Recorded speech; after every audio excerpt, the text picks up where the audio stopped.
एक स्टडी के अकॉर्डिंग दुनिया में ऑलमोस्ट 87% लोग ऐसे हैं जिन्हें अपनी जॉब पसंद ही नहीं है और बस वो काम किए जा रहे हैं, यानी 8 hours every day, almost 33% of our life हम गुजार रहे हैं उन कामों में जो हमें करना ही नहीं है, और ऑब्वियसली बाकी 33% लाइफ हम सोने में गुजार रहे हैं। हमें पता है कि दुनिया में लोगों को एक्स्ट्रा ऑर्डिनरी सक्सेस तभी मिलती है जब उन्हें उनका पैशन मिलता है। You've got to find what you love, and that is as true for work as it is for your lovers. तो दोस्तों, आज की इस वीडियो में हम जेफ की बुक आर्ट ऑफ वर्क से 7 स्टेप्स देखेंगे जिससे हमें अपना पैशन ढूंढने में मदद मिलेगी, जिसमें सबसे पहला स्टेप आता है प्रिपेयर। ये पॉइंट कहता है कि सबसे पहले तो हमें फीलिंग आनी चाहिए कि यार लाइफ में कुछ और तो होगा, बस इतने के लिए मैं पैदा नहीं हुआ हूँ, एक अनसैटिस्फैक्शन में भी।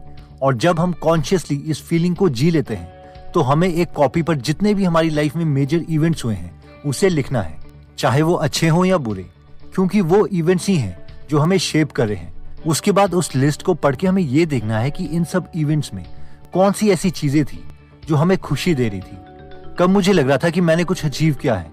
बहुत चांसेस हैं कि इन्हीं इवेंट्स में हमें अपनी कॉलिंग, अपना पैशन मिल सकता है। और अगर नहीं मिलता है तो जैसे स्टीव जॉब्स कहते हैं कि अपना पैशन ढूंढते रहो लेकिन सेटल मत होना, क्योंकि जब तुम्हें तुम्हारा पैशन मिलेगा तो तुम्हें पता चल जाएगा। If you haven't found it yet, keep looking and don't settle. As with all matters of the heart, you'll know when you find it. Next point कहता है एक्सीडेंटल अप्रेंटिसशिप। पुरानी स्टोरीज में होता था कि एक हीरो को एक विलन से लड़ना है, लेकिन विलन बहुत ताकतवर है। इससे पहले कि हीरो विलन से लड़ने जाए उसे एक मास्टर चाहिए, एक कोच चाहिए। इस कोच का काम ये है कि वो अपने स्टूडेंट की स्किल्स को इम्प्रूव करेगा और उसे बेस्ट बनाएगा, क्योंकि किसी को भी किसी पोजीशन तक पहुंचाने के लिए बहुत लोगों का कंट्रीब्यूशन होता है, चाहे हम उसे एक्सेप्ट करें या ना करें। जब आप घोड़ा चलाना सीखते थे तो उसके साथ हम भी दौड़ते थे। जितना पसीना आपके घोड़े ने बहाया उतना हमने भी। ये मल्हार राव कितनी जंगें लड़ी आपके साथ, कितने घाव झेले सिर्फ आपकी जीत के लिए। ये तुको जी जिसने कई बार जख्मी हालत में दिन रात जाग कर आपकी सेवा की। सेनापति ऐसे ही नहीं बनते श्रीमंत। जेफ कहते हैं कि सेल्फ मेड मैन करके कुछ नहीं होता, क्योंकि दुनिया के बेस्ट ऑफ बेस्ट लोगों के भी मेंटर्स थे, टीचर्स थे, गाइड थे। वॉरेन बफेट के मेंटर थे बेंजामिन ग्राहम, माइकल जॉर्डन के कोच थे। दुनिया के सबसे अमीर आदमी जेफ बेजोस कहते हैं कि वो सब उनके मेंटर्स हैं जिनकी बायोग्राफीज और बुक्स उन्होंने पढ़ी हैं। एक बार स्टीव जॉब ने भी कहा था कि मैं लाइफ और बिजनेस को द बीटल्स बैंड की तरह देखता हूँ, जहाँ पर बैंड में 4 लोग और जो एक दूसरे की मदद करते थे, एक दूसरे को फीडबैक देते थे, इसलिए जो वो मिलके कर पाए उनमें से कोई भी अकेला नहीं कर सकता था। और वैसे ही बिजनेस भी है, अगर बिजनेस को बड़ा बनाना है तो वो एक आदमी नहीं कर पाएगा, बल्कि एक पूरी टीम चाहिए मेंटर्स की। नेक्स्ट पॉइंट कहता है पेनफुल प्रैक्टिस। IIT बॉम्बे में सचिन तेंदुलकर ने एक स्पीच दी थी जिसमें वो कहते हैं कि मेरे लिए पैशन वो है कि जब मैं क्रिकेट खेलता था तो मैं बिल्कुल भी नहीं थकता था, लेकिन जब मैं घर पहुंचता था तो उस वक्त मैं इतना थक जाता था कि बस जाते ही सो जाता था। मुझसे खाना भी नहीं खाया जाता था और कई बार तो मेरे घर वालों ने नींद में मुझे खाना खिलाया है। यानी जब तुम में पैशन होता है तो तुम ये नहीं सोचते कि तुम्हें कितनी देर काम करना है, तुम बस प्रैक्टिस करते रहते हो, चाहे वो प्रैक्टिस पेनफुल हो या ना हो। And play. So for me, passion is that, the number of hours that I practiced. I never got tired, but the moment I reached home, I fell asleep, and on number of occasions, I didn't even have the energy to have a proper meal. Author भी अपनी book में यही कहते हैं कि excellence practice से आती है, ना कि पैशन से। इसलिए हमें नंबर ऑफ आवर्स तो डिवोट करने ही पड़ेंगे और प्रैक्टिस करनी पड़ेगी। बहुत बार ऐसा होगा कि प्रैक्टिस पेनफुल होगी, लेकिन अगर वो हमारा पैशन है तो हम क्विट नहीं करेंगे और उस काम को करते रहेंगे। नेक्स्ट पॉइंट कहता है बिल्डिंग ब्रिजेस। ये पॉइंट कहता है कि कोई एकदम से चमत्कार नहीं होता कि रात को हम सपना देखेंगे और अगले दिन हमें अपना पैशन मिल जाएगा। ये एक कॉन्टिन्यूअस प्रोसेस है और हमें स्टेप्स लेते रहने हैं, यानी अपने आइडियाज के साथ एक्सपेरिमेंट करते रहना है, और फिर एक टाइम आएगा जब हमें अपनी कॉलिंग, अपना पैशन मिल जाएगा। स्टीव जॉब्स और उनके पार्टनर स्टीव वॉजनायक जब यूनाइटेड स्टेट्स ऑफ अमेरिका वापस पहुंचे तो उन्होंने अटारी कंपनी के लिए गेम्स बनाना शुरू किया और blue box telephone dialling devices भी बनाए। दोनों केसेस में उनका फोकस ये था कि उन्हें नंबर ऑफ इंटीग्रेटेड सर्किट्स को बोर्ड में कम करना है ताकि प्रोडक्ट की कॉस्ट कम की जा सके। लेकिन स्टीव जॉब्स और स्टीव वॉजनायक दोनों को पता था कि उन्हें कुछ और करना है, लेकिन क्या करना है ये पता नहीं चल रहा था। और फिर उन्हें एक इवेंट में मेट्स एल्टायर, उस समय का पहला माइक्रो कंप्यूटर दिखा, और तब स्टीव जॉब्स और स्टीव वॉजनायक दोनों को लगा कि हाँ, ये एक ऐसी चीज है जो प्रॉमिसिंग है और जिससे हम अपना पहला प्रोडक्ट तैयार कर सकते हैं। नेक्स्ट पॉइंट कहता है पिवट। ये पॉइंट कहता है कि हमें हर बार पिवट करते रहना है, यानी पहली जॉब करो, उसे ठीक ना लगे तो कुछ टाइम के बाद नेक्स्ट करो एंड सो ऑन। अगर फेलियर्स मिल रहे हैं तो इसमें इमोशनल होने की जरूरत नहीं है। कई बार हमें अपना पैशन मिलने में टाइम लगता है और जब पैशन मिलेगा उस वक्त हमें पता चलता है कि वो सारे फेलियर्स क्यों इम्पोर्टेंट थे और क्यों अगर वो फेलियर्स नहीं होते तो हम वो कर ही नहीं पाते जो हमें करना था। इलॉन मस्क कहते हैं कि लोग छोटे रिस्क लेने से भी बहुत ज्यादा घबराते हैं। हाँ, ये बात अलग है कि अगर हमारा परिवार है, हमें उसे सपोर्ट करना है या फिर हमने घर रेंट पर लिया हुआ है और अगर हम तब जॉब चेंज करते हैं तो ये रिस्क है कि हम अपने घर वालों को खिलाएंगे क्या। लेकिन अगर हम यंग हैं और हम अपनी फैमिली को सपोर्ट नहीं कर रहे तो रिस्क है ही क्या। ऑब्वियसली हम भूखे तो मरेंगे नहीं। इलॉन कहते हैं कि ज्यादातर लोग रिस्क लेने से नहीं बल्कि फेलियर से डरते हैं कि अगर वो फेल हो जाएंगे तो क्या होगा। Let's say you're young and you're just coming out of college or coming out of high school, whatever. What do you risk? You know, you're not going to stop. I don't know what are they afraid of? They're mostly afraid of failure, I think. Or next point कहता है the portfolio life. इस point में author कहते हैं कि हमें अपना passion सिर्फ अपनी वर्क लाइफ में नहीं बल्कि 4 चीजों में होना चाहिए, जो कि है work, home, play and purpose. घर में हमें फैमिली और फ्रेंड्स के साथ भी टाइम स्पेंड करना चाहिए क्योंकि घर भी हमारी लाइफ को मीनिंग देता है।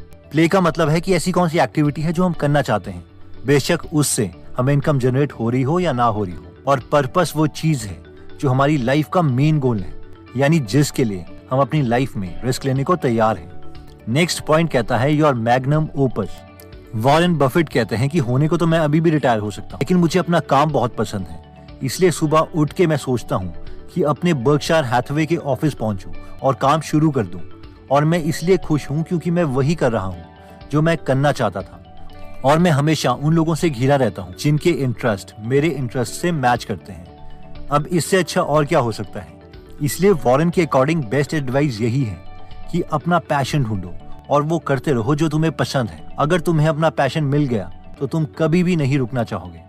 You really want to be doing what you love doing, and you can't necessarily find it on your first job, but don't give up before you find it. इस पॉइंट में author भी यही कहते हैं कि हमारी कॉलिंग हमारी legacy है, यानी हमारा काम जो बाकी लोगों को तब भी इंस्पायर करता रहेगा जब हम इस दुनिया से चले जाएंगे। ऑथर के अकॉर्डिंग एक ट्रू कॉलिंग वो है जो कभी खत्म नहीं होती, यानी जिसे हम अपनी लाइफ में कभी फिनिश नहीं कर पाते और इम्प्रूव करते रहते हैं। For example the greatest of all Leonardo da Vinci सालों तक अपनी पेंटिंग मोनालिसा को ब्रश करते रहे, उसमें छोटी छोटी इंप्रूवमेंट्स करते रहे।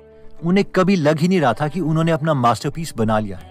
दोस्तों, इस वीडियो में हमने टोटल 7 पॉइंट्स देखे जो हमें मदद कर सकते हैं हमारा पैशन ढूंढने में, जिसमें हमने सबसे पहला पॉइंट देखा था प्रिपेयर, यानी पहले हमें सेल्फ रियलाइजेशन करनी पड़ेगी कि हम लाइफ से कुछ और चाहते हैं और उसके बाद हमें एक कॉपी में वो सारे पॉइंट्स लिखने हैं जो हमारी लाइफ में हमें लगता है कि इम्पोर्टेंट थे और उनमें से उन चीजों को देखने की कोशिश करनी है जिससे हमें खुशी मिली थी।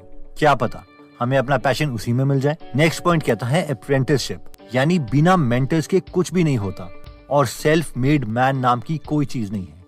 किसी भी आदमी को सक्सेसफुल बनाने के पीछे बहुत से मेंटर्स, गाइड्स, टीचर्स होते हैं, इसलिए हमें भी अपना मेंटर चूज करना पड़ेगा।